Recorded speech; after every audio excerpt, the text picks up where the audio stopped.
There is one thing that I hate. If you would like to learn about fairy folklore, delve into modern fairy faith spirituality, and explore fun and fanciful fairy-themed events, please subscribe to Fairy Fortunes for new videos every Friday. Hello, my fair friends. I'm Ruby Ruse, and on today's episode of Fairy Fortune, I just kind of wanted to be unscripted and just give you some insight onto things that I do in my daily practice when it comes to my fairy faith spirituality. So many of you know, how could you not know, that a cornerstone of my fairy faith practice has to do with divination. And in fact, the name of this channel, Fairy Fortunes, is the same name of the divination system that I created. Unfortunately, this first unscripted video might actually turn into a bit of a rant. Hopefully not, because I just completed my video on taboo questions to ask during a divination reading. So I will have that video linked for you up in a card above my head and also in the description box down below. So I do hope you will check out that video. But as I was recording that video and putting that video together, I started thinking about something that personally really annoys me when I do fortune telling out in the real world. Because for me, there really aren't any taboo questions. I'll pretty much answer anything that people ask me, because I always think that there is a reason why they need to have that question answered, and there's always a message, I feel, that can be gleaned from that experience. So I pretty much will answer anything. I don't really consider anything taboo. But there is one thing that I hate a lot. Especially when I'm at festivals. I love, love, love doing festivals. So I do hope that you will go to my website and check out my events page to see where I am performing and reading fortunes in the near future, because that changes all the time. So I do hope you will check that out. But my gig is that, you know, people are walking by, they're walking by, you know, so you gotta have to bring people over. And so my little shtick that I do is, would you like your fortune told? And people are like, either what did you just say? And we start a conversation, or I tell my own fortunes. I hate that.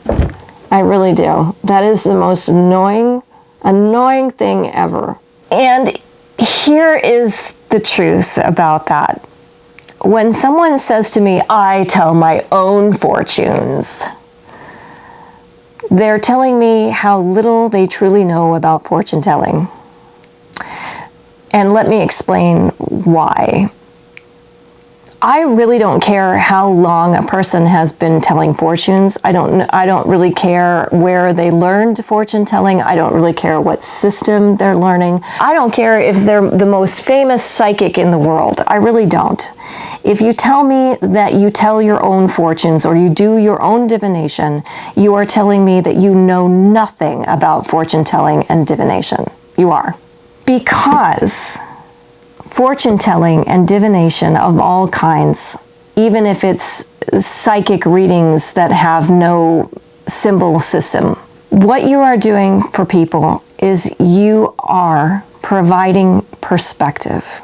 That is what fortune telling is. That is what all divination is. It is a creative way to tap into perspective and the possibilities that you can glean from that perspective. And when you go visit a fortune teller, someone other than yourself, you are going to them for their perspective.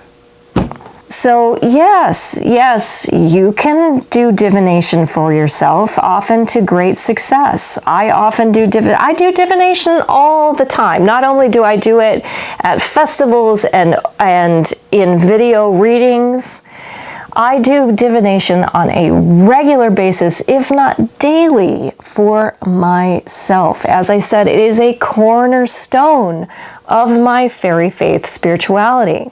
Divination is a form of seeking options. It's about seeking possibility. And as I said, perception, perception, perception. The name of the game here is perception.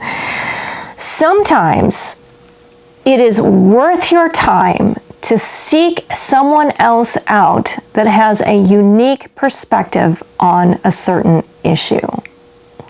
For example, let's put it in a completely mundane context. Let's say that you meet this person that you feel is the love of your life, and you're just really excited about this person. Isn't it a good idea to introduce that person to your family and friends? Isn't that a good idea? Because if you don't introduce that person to your family or friends, how are you ever going to see how those groups of people interact? If you just live in a vacuum with that one person, you're only going to have one type of experience. So if you take this person who you think is just so glamorous, and you're so in love with them and you're so enamored with them, and you take them and you introduce them to your best friend, and they are a horrible, horrible person to your best friend, just completely nasty. That is now new perspective, isn't it? And now you have more information about this person that you didn't have before. And maybe you have more information about your best friend that you didn't have before. The point I'm trying to make is that you need to open things up a little bit sometimes. You don't always have to do it, but it's often a good idea to bring in outside forces to see how those outside forces meld with what is currently working or not working in your life. So when a person tells me, oh, I read my own fortunes, what they're really telling me is that the only perspective that they care about is their own. That they think they are the only person in the world that has anything useful to say to them. They think that the only message that they need to hear is the ones coming from their own selves. And if you want my personal opinion, that's a dangerous mode to be in, and it's exceptionally arrogant. If you don't want me to tell your fortune, that's perfectly fine. A lot of people don't want to have their fortune told. That's fine. A lot of people don't want to buy mugs at a fair either. A lot of people don't want to buy crafted dragons at a festival either, because they want to save their money for the suit of armor that they've been saving up for the last month and a half. Who knows? It doesn't matter. You may not want me to tell your fortune, and that's fine. Just say no. No works. No works. Or have your fortune told. You know? What's it? It costs $1, people. I charge $1 a reading. Well, I have more expensive readings. You can go to my website to find out how much I charge for my readings. But yeah, I have when you see me live and in person at a festival, I have $1 readings for you. So it's really not financially painful for you to invest in a reading with me. So there's something else going on there if we're having a lengthy conversation about how psychic you are in that setting. If you have to tell me how powerful a psychic you are, the person that you're trying to convince is not me. But when you tell me, I tell my own fortunes, you just look like an arrogant ass, is what you do. That's the truth. The reality is I lose all respect for those types of people. I really do. they have to make a point to put down my abilities, because their abilities are so powerful that they don't need me. And they want me to know that my abilities can't possibly be as significant as theirs. I lose all respect for people that want to diminish me in order to raise themselves up. And there's no need for that. There is absolutely no need to place your psychic ability above another person's. Just recognize the person and just say no thank you. That's all that needs to be said and done.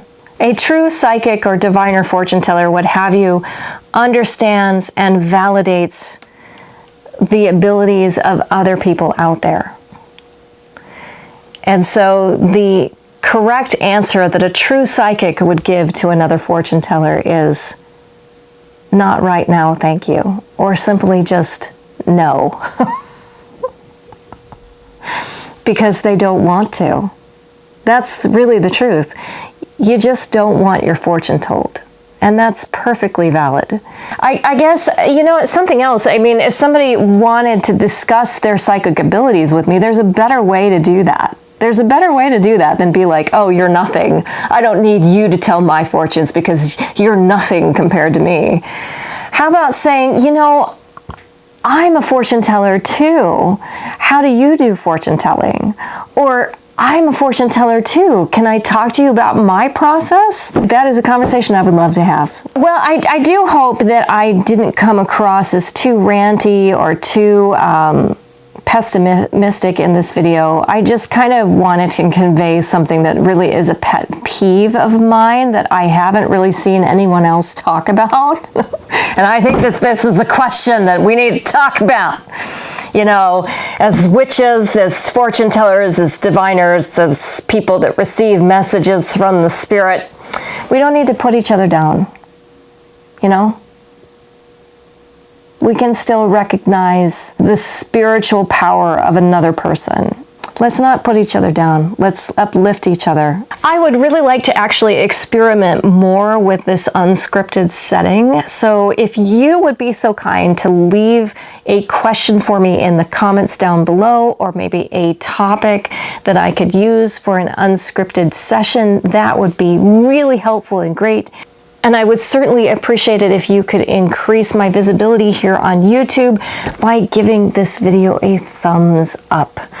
I am also active on social media. You can find me on Facebook, Instagram, and on Twitter, and I usually have unique content on all of those platforms, so I do hope you will take time to visit me. And with that, have a magical day.